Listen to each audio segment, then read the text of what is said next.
Assalamualaikum warahmatullahi wabarakatuh. Perkenalkan, nama saya Rizky Putri Mayari, mahasiswi Pendidikan Fisika 2018. Video ini dibuat untuk memenuhi tugas mata kuliah Perencanaan Pembelajaran Fisika. Video ini berisi materi mengenai pemanasan global untuk kelas 11 semester genap. Bagaimana menurut kalian suhu di bumi akhir-akhir ini? Apakah terasa panas dari yang biasanya? Apa sih faktor utamanya? Dan bisakah kita mengurangi dampaknya? Proses meningkatnya suhu rata-rata di atmosfer, laut, dan daratan bumi disebut dengan pemanasan global.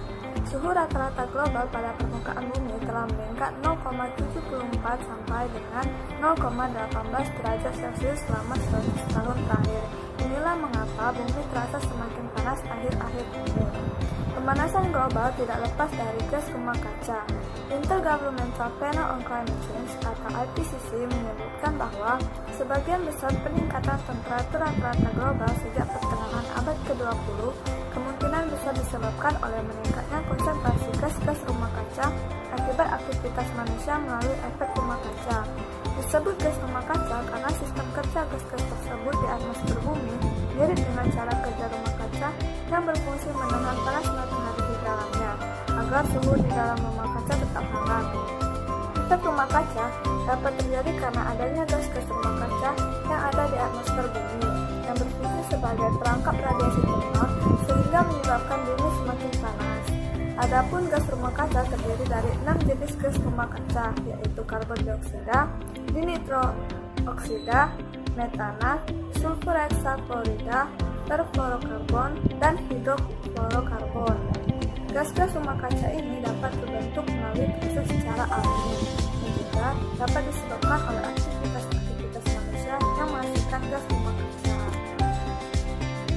Gas rumah kaca terdiri dari 6 jenis, yaitu karbon dioksida yang bersumber dari pembakaran bahan bakar fosil di sektor energi, industri, transportasi, deforestasi, dan pertanian. Yang kedua ada metana yang bersumber dari pertanian, perubahan tata lahan, pembakaran biomasa, dan tempat pembuangan air sampah.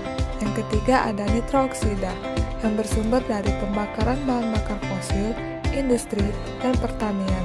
Yang keempat ada hidrofluorokarbon yang bersumber dari industri manufaktur, industri pendingin, dan penggunaan aerosol. Yang kelima ada perfluorokarbon yang bersumber dari industri manufaktur, industri pendingin, dan penggunaan aerosol.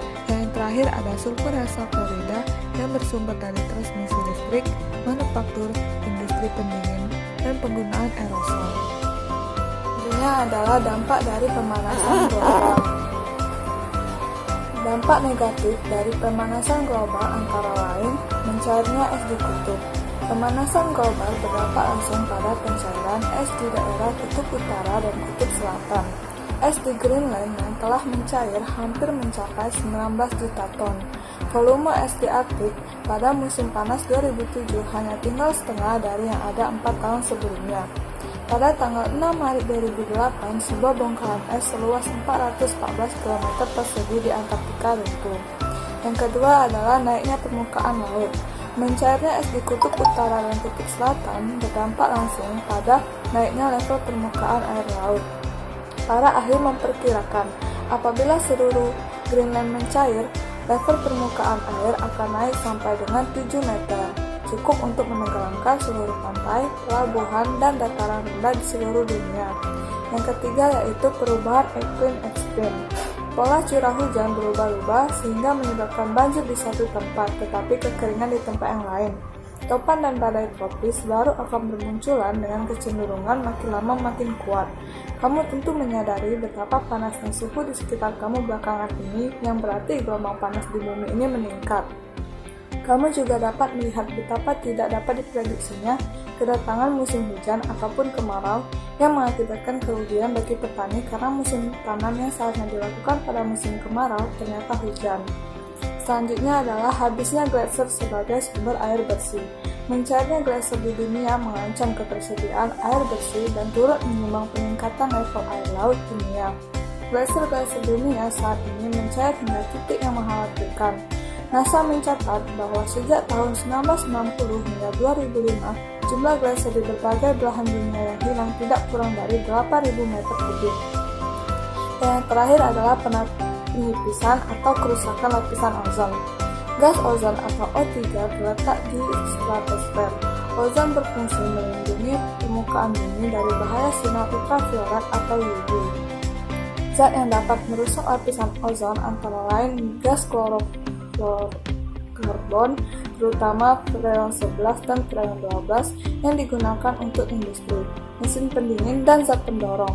Kerusakan lapisan ozon menyebabkan bumi semakin banyak menerima pancaran sinar UV yang dapat menyebabkan penyakit kanker kulit, katarak, kerusakan sel-sel pada manusia dan hewan, serta menimbulkan penyakit yang lainnya. Selain memberikan dampak negatif, pemanasan global juga memberikan dampak positif, seperti lahan rawa berpeluang ditanami padi. Pada musim kemarau, air yang ada di rawa akan subur, sehingga memungkinkan untuk ditanami padi. Yang kedua, kesuburan tanah meningkat. Salah satu dampak dari pemanasan global adalah peningkatan curah hujan di berbagai daerah, sehingga dapat menyebabkan banjir. Banjir dapat menyebabkan tanah karena unsur-unsur kimia tercuci dan membawa lumpur yang dapat mencapai ketebalan beberapa sentimeter. Dan yang ketiga ada kenaikan fotosintesis. Pada proses fotosintesis, tumbuhan membutuhkan karbon dioksida. Respon tanaman terhadap kadar karbon dioksida berbeda-beda. Ada yang dapat meningkatkan produktivitas dan ada yang menurunkan produktivitas. Tanaman golongan C4 seperti jagung akan mengalami peningkatan fotosintesis ketika suhu udara mengalami peningkatan. Untuk mengurangi terjadinya pemanasan global tidak dapat dilakukan hanya oleh sekelompok orang, melainkan kita sebagai penghuni muka bumi perlu untuk bersama-sama mengatasi pemanasan global, yaitu dengan cara penurunan emisi gas rumah kaca. Menurut IPCC, gas rumah kaca stabil pada konsentrasi 450 sampai 550 ppm. Untuk menjaga kestabilan gas rumah kaca, maka negara-negara maju harus menurunkan emisi 10 sampai 40% di bawah tingkat emisi tahun 1990 dan tahun 2020. Yang kedua yaitu cara mitigasi. Mitigasi adalah mencari cara untuk menekan laju emisi gas rumah kaca. Mitigasi memerlukan waktu yang panjang dan upaya yang preventif untuk menekan dampak negatif gas rumah kaca. Mitigasi dapat dilakukan dengan cara menjaga keseimbangan alam, gaya hidup hijau atau green lifestyle, pendidikan peduli lingkungan agar manusia tidak serakah dalam mengambil sumber daya alam. Yang keempat, hemat energi dan mencari alternatif sumber energi yang bukan bahan bakar fosil. Sekian video yang dapat saya sampaikan. Lebih dan kurangnya saya mohon maaf. Wassalamualaikum warahmatullahi wabarakatuh.